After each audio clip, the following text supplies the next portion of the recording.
जय हिंद साथियों, मेरे इस यूट्यूब चैनल पर आप सभी का बहुत बहुत स्वागत है। चलिए आज का पहला क्वेश्चन स्टार्ट करते हैं।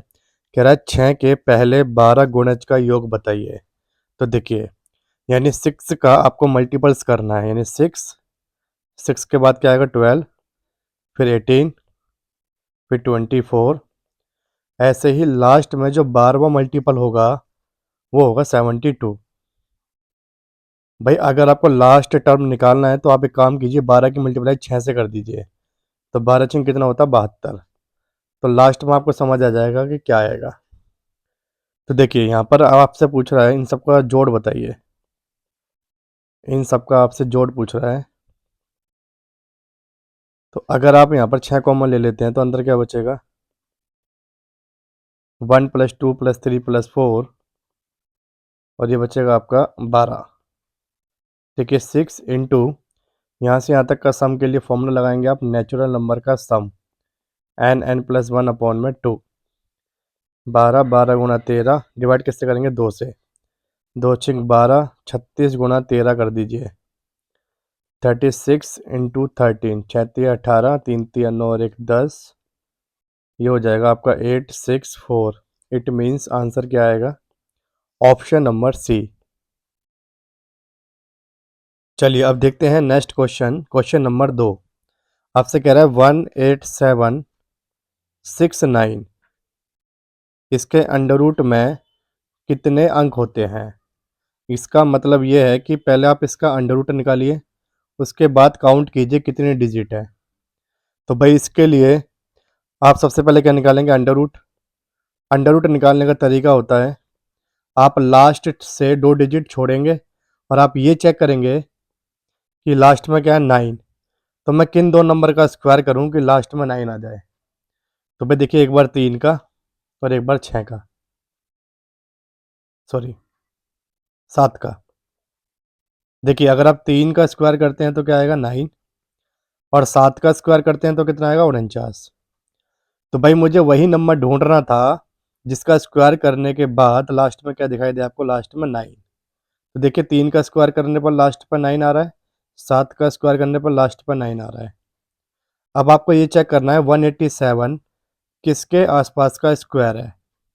तो देखिए 12 का स्क्वायर कितना होता है 144, 13 का स्क्वायर कितना होता है 169, और 14 का स्क्वायर होता है 196। तो भाई 187 जो है किसके आसपास है। तो देखो ये है आपका 169 के आसपास। भाई 196 आप इसलिए नहीं लोगे क्योंकि 187 से ज़्यादा है। तो 169 किसका होता है 13 का। इसका मतलब यहाँ पर 13 लिख दीजिए और यहाँ पर भी 13 लिख दीजिए। अब ये जो अंडर रूट है या तो 133 का है या 137 का है। इसको सही चेक करने के लिए क्या करेंगे आप, जो आपने 13 लिखा है इसको अगले नंबर से लिख के मल्टीप्लाई कर दीजिए। तो बताइए 13 गुणा 14 करेंगे तो कितना आएगा, ये आ जाएगा 5 और 3 8, 182 आएगा, 182। अब आपको चेक करना 182 से ये वाला नंबर बड़ा है छोटा है। 182 से 187 क्या है, बड़ा है, इसीलिए आपका आंसर बड़ा आएगा। यानी कि आपका आंसर क्या आया 137। तो भाई 18769 जो है ये किसका अंडर रूट होता है, तो 137 का होता है। अब आपसे यही पूछा गया है कि इसमें कितनी डिजिट हैं। तो भाई देखिए 1 2 3, तो भाई 3 डिजिट है, तो आंसर आएगा ऑप्शन नंबर बी। देखिए क्वेश्चन नंबर 3, क्वेश्चन में कह रहा है आपसे कि 0.56 पे बार इसको फ्रैक्शन में चेंज करना है।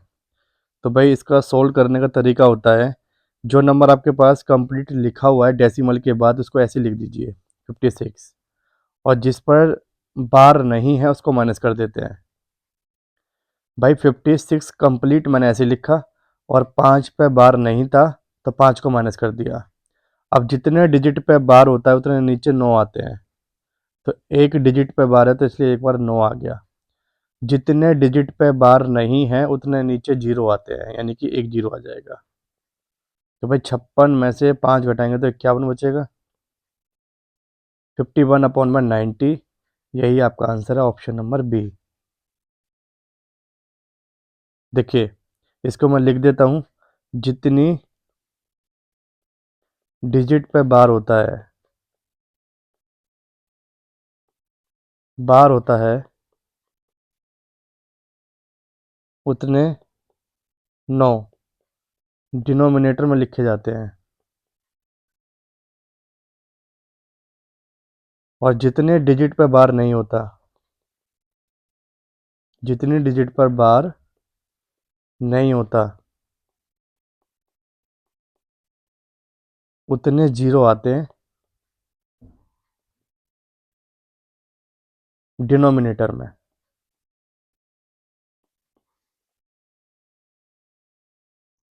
चलिए क्वेश्चन नंबर 4 देखते हैं। देखिए क्वेश्चन नंबर 4 जो है, ये टाइप मैं आपको पहले भी करा चुका हूँ। अगर आप इस टाइप को समझना चाहते हैं डिटेल से, तो आप वीडियो नंबर 12 देखेंगे। उसमें मैंने आपको सारा बता रखा है कि क्लोजर प्रॉपर्टी क्या होती है, डिस्ट्रीब्यूटिव प्रॉपर्टी क्या होती है, आइडेंटिटी प्रॉपर्टी क्या होती है, एसोसिएटिव प्रॉपर्टी क्या होती है। वहाँ पर मैंने अच्छे से एक्सप्लेन कर रखा है। फिलहाल यहाँ पर मैं आपको छोटा सा एग्जांपल देकर समझा देता हूँ कि इस क्वेश्चन का आंसर क्या आएगा।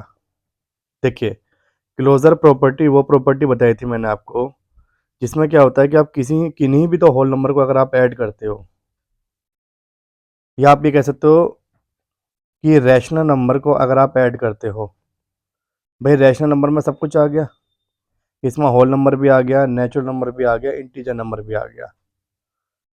तो एक एग्जांपल ले लेते हैं, जैसे मान लीजिए आपने किन्हीं दो होल नंबर को ऐड करा, तो रिजल्ट होल नंबर ही आता है। अगर किन्हीं दो होल की मल्टीप्लाई किया आपने आपस में, तो रिजल्ट होल ही आता है। लेकिन ध्यान रखिएगा, अगर आपने होल में से क्या घटा दिया, माइनस होल कर दिया, तो भाई रिजल्ट आपके पास होल नहीं आता। और अगर आपने होल में से होल को होल से डिवाइड कर दिया, तो भी रिजल्ट होल नहीं आता। अब भाई देखिए इन दोनों का मतलब क्या है और इन दोनों का मतलब क्या है। तो देखिए पहला एग्जांपल मैं आपको बताता हूँ। जैसे मान लीजिए 2 + 5 = 7। तो देखिए 2 एक होल नंबर है, 5 एक होल नंबर है, तो 7 क्या आया, होल नंबर आया। अब कहने को तो आप ये भी कह सकते हो कि दो नेचुरल नंबर है, 5 भी नेचुरल नंबर है, तो देखो 7 भी नेचुरल नंबर आया। फिर आप ये भी कह सकते हो कि 2 इंटीजर भी होता है, 5 इंटीजर भी होता है और 7 भी इंटीजर होता है। तो एक मैंने आपको एग्जांपल देके बता दिया कि अगर किन्हीं दो नंबर को आप ऐड करते हो, तो रिजल्ट अगर सेम आता है, तो उसी को बोलते हैं क्लोजर प्रॉपर्टी। या किन्हीं दो होल नंबर की या नेचुरल नंबर की या इंटीजर नंबर की मल्टीप्लाई करने पर सेम रिजल्ट आता है, तो उसी को बोलते हैं क्लोजर क्लोजर प्रॉपर्टी। ठीक है, तो ये होती है क्लोजर प्रॉपर्टी। इसको और अच्छे से डिटेल से समझने के लिए आप वीडियो नंबर 12 देख लेना, वहाँ पर मैंने अच्छे से एक्सप्लेन कर रखा है इसको। तो चलो मैं इस क्वेश्चन का आपको आंसर बता देता हूँ। इस क्वेश्चन का आंसर आएगा ऑप्शन नंबर बी, क्योंकि डिस्ट्रीब्यूटिव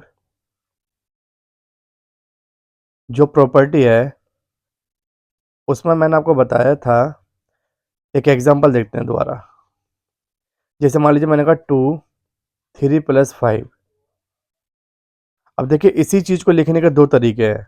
या तो आप इसको ऐसे लिख दीजिए 2 × 3 + 2 × 5।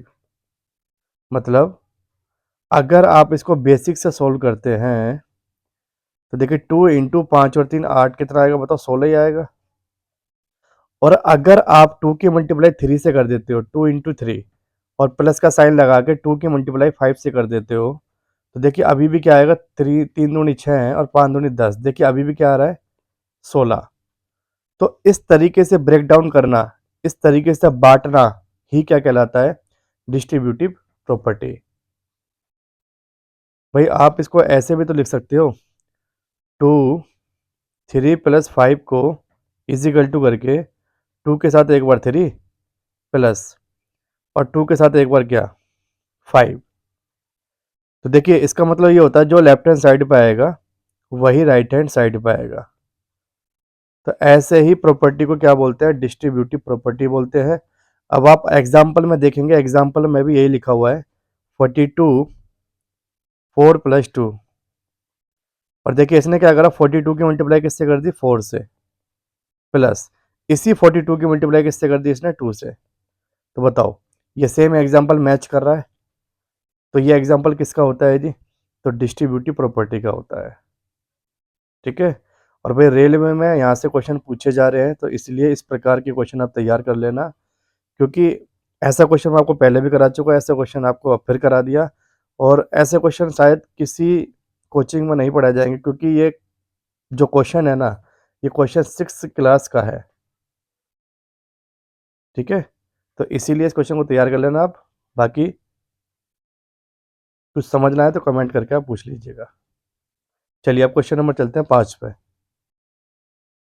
देखिए क्वेश्चन नंबर 5 कह रहा 1275 का कौन सा फ्रैक्शन सोल्व करने के बाद 816 आएगा। तो भाई ऐसे क्वेश्चन करेंगे आप बाय ऑप्शन। तो अगर आप पहला ऑप्शन उठाते हैं क्या, 48/72, तो देखिए सोल्व करके 816 आ रहा है या नहीं आ रहा। तो सबसे पहले आप चेक करेंगे कि ये नंबर किससे कट रहा है, 12 चौक 48 और 12 छीन कितना होता है, 72। और काट सकते हो आप, 2 दूनी 4 और 2 तिया 6। देखो 1275 3 से कटता है क्या, तो 7 और 5 12, और आपका 5 और 1 6 कट जाएगा। तो देखिए 3 चौक 12, 3 दूनी 6 और 3 पंजे 15। जैसे आप मल्टीप्लाई करेंगे तो देखिए 5 दूनी कितना आ जाएगा, 10, यानी लास्ट में क्या आएगा, 0। जबकि आपको क्या चाहिए, 6, इसीलिए पहला ऑप्शन हो जाएगा रॉन्ग। भाई 3 से अगर आपने काटा 1275 को 425 टाइम, और 425 की मल्टीप्लाई अगर आप किससे कर देते हो, 2 से, तो देखिए इसका जो यूनिट आएगा वो क्या आएगा, 0 आएगा। और आपको चाहिए क्या, 6, इसीलिए ये रॉन्ग हो गया। सेकंड ऑप्शन चेक करते हैं, 1275 इंटू 16/24। देखिए 8 दूनी 16, 8 तिया 24। अब 3 से काटिए, 3 चौक 12, 3 दूनी 6 और 3 पंजे 15। तो देखिए ये भी सेम आ रहा है 0, इसलिए ये भी आंसर क्या हो जाएगा, रॉन्ग। थर्ड ऑप्शन चेक करते हैं, 1275 की मल्टीप्लाई 16/25 से। तो 55 5 से काटो, 5 दूनी 10, 55 और 55, 5 से काटेंगे 55, 5 एकम 5, 51 इंटू क्या करेंगे, 16। तो देखिए ये आ जाएगा आपके पास 6 एकम 6 और 6 पंजे 30, और ये आ जाएगा 1, ये आ जाएगा 5। तो देखिए 816 आ रहा है आपके पास, 816 ही चाहिए था, इसीलिए आंसर क्या आएगा, ऑप्शन नंबर सी। देखिए अगला क्वेश्चन कह रहा 5 प्रथम 5 पूर्ण संख्याओं का गुणनफल कितना है। तो भाई होल नंबर जो होते हैं वो 0 से स्टार्ट होते हैं, तो 0 1 2 3 और 4। भाई पहले 5 होल नंबर यही होंगे, तो इन सब की मल्टीप्लाई करके आपसे पूछ रहा है कि क्या आएगा।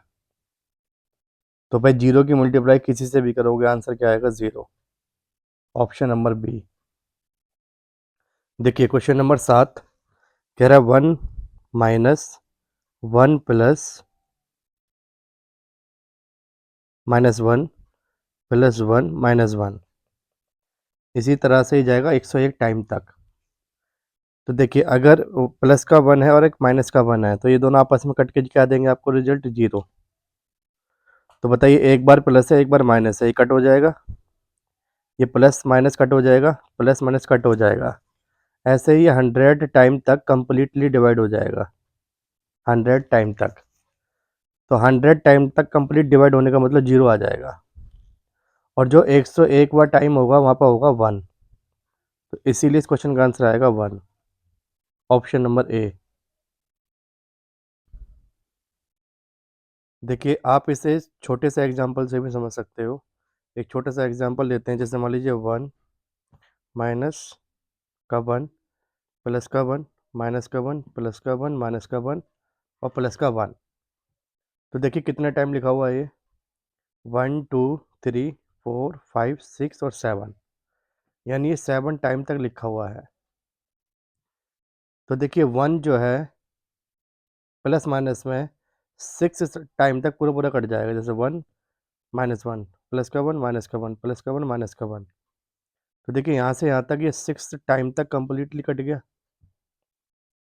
अब बचा क्या एक्स्ट्रा में, प्लस का 1। तो इसीलिए यहाँ पर 100 टाइम तक पूरा पूरा कट गया था, और 101 टाइम में क्या बन जाएगा आपके पास 1, इसलिए आंसर आएगा इस क्वेश्चन का 1। देखिए क्वेश्चन नंबर 8 कह रहा है प्रथम 10 प्राकृत संख्याओं के वर्गों का योग बताइए। तो भाई प्राकृत संख्या होती है 1 से स्टार्ट, 1 का स्क्वायर प्लस 2 का स्क्वायर प्लस 3 का स्क्वायर। आपसे 10 तक का पूछ रहा है, तो भाई इसका फॉर्मूला होता है n+1 2n+1/6। और भाई n की वैल्यू क्या हो जाएगी 10, तो यहाँ पुट करेंगे आप, तो n की वैल्यू है 10, ये हो जाएगी 11 और ये हो जाएगी 21/6। 3 से काटे 3 दूनी 6 और 3 सत्ते 21, 2 से डिवाइड करेंगे 5 टाइम, 55 इंटू आ गया 7।